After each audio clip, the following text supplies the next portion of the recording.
Hi, this is Dan Tratensek. I'm the Executive Vice President with the North American Retail Hardware Association and publisher of Hardware Retailing Magazine. And I'm here today to talk to you a little bit about our 2017 State of the Industry Report. This is a report that we publish every year in Hardware Retailing Magazine, and for the full report you'll want to take a look at our December issue, where it's got way more facts and figures about the home improvement retailing industry than I'm going to go over today. Today I'm just going to give you a little bit of an executive summary on what we see is going on in the home improvement industry, how 2017 shaped up for the industry, specifically how independents are looking in the industry. Then we're going to talk a little bit about maybe what the future might hold for the industry based on our predictions and what we see happening out there. So let's talk a little bit. I always like to address this up front, a little bit discussing our methodology at how we arrive at some of the numbers that we're going to be discussing today. Most prominent within those numbers is our size of market estimates, and we base this off of a number of things. First, there's our annual NRHA cost of doing business study, where we survey over 1,000 independent home improvement retailers and ask them for detailed financial information about their operations. We use that to at least in part, inform what our size of market study says. We also look at the U.S. Department of Commerce retail sales reports, and we factor that in. We look at wholesaler sales reports as they came out. We also look at, obviously, the information from publicly traded companies like Home Depot, Lowe's, and others that impact the home improvement retail sales within the industry. We also invest a lot of money every year into doing reader research for Hardware Retailing Magazine, where we reach out to the readers and we research the size of the industry to put together our readership and circulation for the magazine. And then we also conduct a number of direct retail surveys throughout the better part of the year, where we reach out directly to retailers and ask them for information about how their operations are doing. So we take all of these factors, we combine them together, we plug them into our own calculations and come up with our size of the industry report. And it's the same way we've been deriving these numbers for years. So what we're looking at when we look at the size of a market report is we're looking at U.S. sales at retail. We're looking at sales through retailers whose primary business is selling home improvement goods and services. And we look at sales through retailers who carry core hardlines categories within their stores. So really, what was the story of 2017 to this point? Now obviously we have a little bit of time left to finish the year, and actually over the last couple months there have been several things that have occurred that have changed the dynamic of 2017 a little bit, but in general there's been a few things that have kind of impacted 2017 and sales within the market. While the market in 2017 for home improvement sales certainly did experience growth, it's kind of like there's a barrier to achieving the kind of rapid growth that we think the market has been capable of. A lot of indicators out there would suggest that with housing the way it is, with unemployment the way it is, with the economy generally going in a positive direction, that there may be even a little bit more robust activity at home improvement, but there's been some things that have constrained that. And really chief among this this year has been the weather. Earlier in the year, weather really played havoc on some of the key home improvement seasons. Winter seemed to be very wet in parts of the country, and then spring and summer were wet or hot and dry in other areas of the country. And usually you'll see this have regional impact, but this year it was really widespread across the United States. The weather patterns were different in different parts of the country, but unfortunately in most parts of the country they affected home improvement activity in a negative way. That being said, home improvement still did outpace overall retail sales by a margin of more than 2 to 1. So while we're talking about home improvement sales not being as robust as they could be at retail, it's really one of the bright spots for the overall retail market when you talk about home improvement. Let's talk for a second about some of these things, some of these factors that were driving the modest growth we saw in home improvement.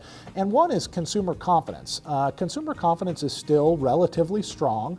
Number of reasons for that. The stock market continues to surge. The jobless rate continues to go down, and we see wages increasing. So it's better jobs that people are being able to find. At the same time, the housing market is also very strong. The demand for housing is still strong, but there's an extremely tight inventory, and that's as builders have been somewhat hesitant to build to the levels that we saw pre-recession, and also affordability is still creating some issues within the housing market. With that tighter inventory and higher demand and more people wanting to get into the housing market, it's really driving prices up and making a seller's market, which is causing some people, particularly in the younger generations, to stay away from the housing market for right now. And that is causing, again, some of this barrier to expansion at a little bit more rapid pace within the home improvement marketplace. So overall, throughout the year, what we saw, 2017 over 2016 growth, we're predicting that the year is going to end at about a 4.5% growth rate over 2016. So again, modest growth, a little bit softer than we had anticipated at the end of last year. It seems the last several years that we've been really kind of looking for some of these factors to work their way through, but they haven't quite all the stars aligned for home improvement to really see more robust growth.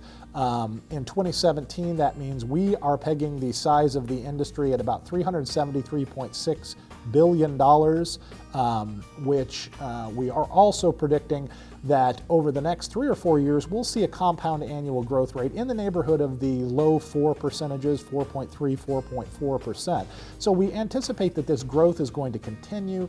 We think that 2018 is going to be a slightly more robust growth year, but not really setting the world on fire by any means because of some of these same factors that have yet to iron out. Now what are some of the things that I alluded to earlier that kind of made an impact as we're going into the back half of the year?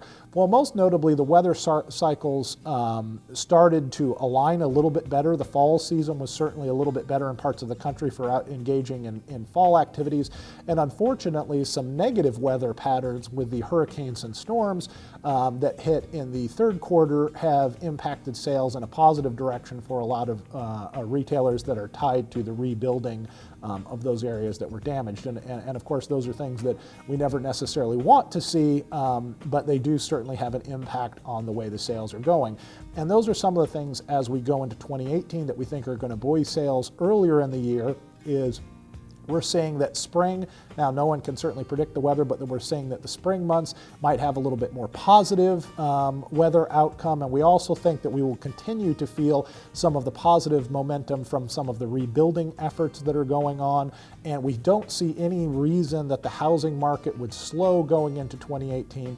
So again, we certainly feel that 2018 should be a more positive year slightly for the industry than we saw in 2017. So we think we're going to continue that momentum. To look at a couple of other numbers, when we look at the U.S. Census Bureau numbers, they show that growth year to year was a little bit stronger. They put it at about 6.7%. And the reason I stated the way we arrive at our figures is because if you look at everybody else out there that kind of does predictions and size of market discussions, all of our numbers are slightly different. And those are some of the reasons why. They're looking at a little bit different set of data than we're looking at. And another organization that we typically look to is the Home Improvement Research Institute that does a nice job of looking at size of market. And they saw 16 to 17 growth at about 4.9%. So a little bit slightly stronger than we saw it by about a half a percentage point, but all within that same kind of area of mid 4 to high 4%. So we're pretty comfortable saying that that's about the pace that the industry was growing at this last year. And we're all anticipating slightly stronger growth going into next year. When we look at some of the things specifically by store type, what was driving some of these things at store type, and when we talk about store types, we're talking about hardware stores, home centers, and lumber dealers. And just for a little bit of a breakdown, in 2017, we see hardware stores accounted for about $48.2 billion of the overall market sales, while home centers accounted for $232.8 billion, and lumber yards about $92.6 billion of the overall sales. And we saw home centers and lumber dealers grow a little bit stronger, and that seems to make sense because some of the slightly larger projects that were taking place as remodeling and building activity was a bit stronger in the year. But some of the things that are driving performance specifically at these stores that we get from our cost of doing business study for hardware stores, one of the things that was really a bright spot for 2016, which is the last year we look at because we have complete data for, hardware stores saw a total profit margin of 4.2% for the average store, which was a record-setting level of profit margin for hardware stores in 2016. We saw operating expenses creep up slightly at hardware stores to about 40.1% of overall operating budget. We saw $188 in sales per square foot for hardware stores, which showed an increase year over year. And we saw an all-time high in sales per employee at hardware stores, where it hit $176,000 plus some per employee, which all of these factors are encouraging that we see coming out of the recession. And you see this repeated across the store types, that stores really became better operators during these recessionary periods as they were forced to do more with less. And we're still seeing a lot of operating profit being generated based on those a little bit more austere practices that they engaged in during those leaner years. The same holds true for home centers, where profit margin was down slightly from an all-time high of 2015. It was down to about 2.7%, but that's still comparatively on the stronger side for your average store. Operating expenses of 27.9% decreased for the 5th consecutive year and hit a 10-year low in 2016. And for the 4th year in a row, sales per square foot at home centers were up, hitting $607 per square foot. At lumber dealers, all-time high of sales per customer was hit, and that drove a 4.2% profit increase. 19.8% of total operating expenses were down relatively significantly from 2015 for a total of 19.8% of overall operating.